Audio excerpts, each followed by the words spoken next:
Thank you. You may be wondering why I am clapping.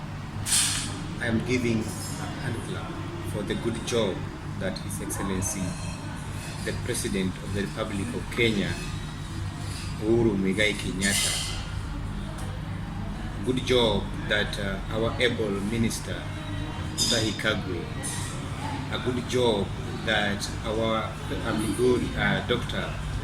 Patrick Kamor, a good job that Dr. Mercy Mwangangi.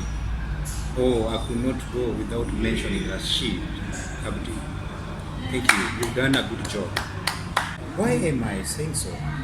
Because these good gentlemen, these are the Kenyan citizens and leaders, have been so committal since the month of March 15th. They've never gotten tired. They are ever on a podium advising and addressing the nation about the COVID-19. Remember in the book of 2 Peter chapter 1 verse 12, it's written so well that yes, and so I will always remind you of these matters, even though you already know them and firmly grounded in the truth you have received. So they have never bothered that, okay, fine, we've told them now and again, so let us leave them today. Oh my God, thank you. Thank you. You require another hand clap. Thank you very much for the good job you are doing. Brethren, I want to talk about our attitude, and more so I want to focus on men. It may sound well, may not sound well with others, but I want to believe that I'm going to bring something that will sound well, and if we go by, then we are going to help ourselves. Attitude and cooperative behavior. Why am I talking about the attitude? Remember, a man in a society is always the head as per the scripture. If you read the books of Exodus, chapter 8, 9, 10, there was a voice from God that came to Moses, and Moses was like, oh, I'm not able to talk, when he was being sent to the king of Egypt, that was Pharaoh. I want to relate the issue of COVID-19 with this scripture. A voice has come from the World Health Organization, and they're saying, look, there is an outbreak, and the outbreak is called COVID-19. It is a coronavirus. So tell your people. They're talking to the head of nations. So in this scenario, God has spoken. There is an outbreak of a virus called corona.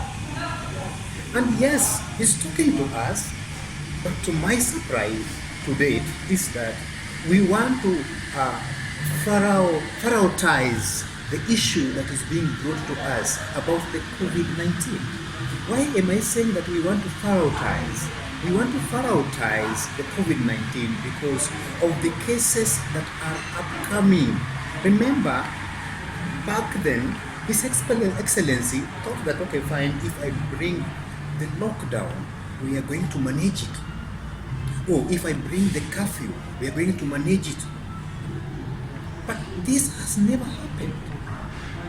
So when this is happening, I'm getting worried. Because again, the reason why I'm getting worried, the statistics on the ground to date is that women are the more affected. Oh guys, why do we want to leave this beautiful nation, this beautiful land? To whom do we want to leave our wives and children? To whom do we want to leave our fathers, for those who still have their fathers and mothers, and grandmothers and grandpas? Guys, as at yesterday, the figures are so worrying. 796 cases. Let us take this issue of COVID with a lot of seriousness. The same way His Excellency the President, the same way our able ministers have really been committed each and every day. There is no single day they have passed by saying that, okay, fine, we talked about it yesterday, now today let us forget about it. No.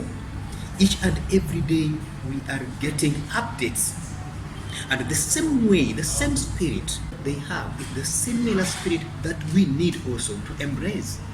Let us try at every time, let us keep washing our hands with soap.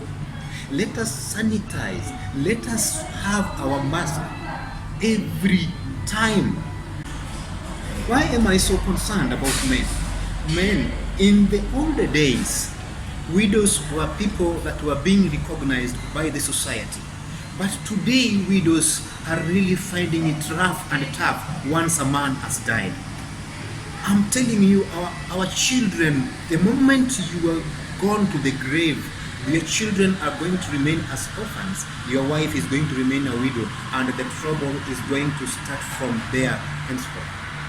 And therefore, let us have an attitude that is going to mend, to help stop the spread of the virus, but not to help to increase or to increase the speed of spreading the virus. And by so doing, we are only going to achieve that when we follow the regulations. Have your mask, have your sanitizer, wash your hands with the soap each and every time. Men, let us not prioritize the COVID-19. Let us not be tough-headed. We are all going to die. It's very unfortunate that our governors from different counties are working on a budget on how to buy coffins, or they are working on a budget on how to purchase a land for cemeteries. I would be very happy if we would really be following all these guidelines to the letter, such that they also feel ashamed, because it's like they're prophesying that we are going to die. I want to tell you, my brother, from wherever you are, tell your colleague, tell your brother at home, tell your brother from anywhere that no, you are not going to die by the coronavirus virus. You are not going to die because of COVID-19. Let your death come just because a nature has come. Death is natural. Let it just come, not because we have looked for it without caring the issue, the condition and the regulations that have been given to us by those that are there to advise us on how to deal with it. Thank you, the Minister. Thank you, Your Excellency. Thank you, Dr. Amoth, for the good job you are doing. Keep reminding us, keep singing this song until we succeed. And I want to believe that we shall all overcome. Thank you.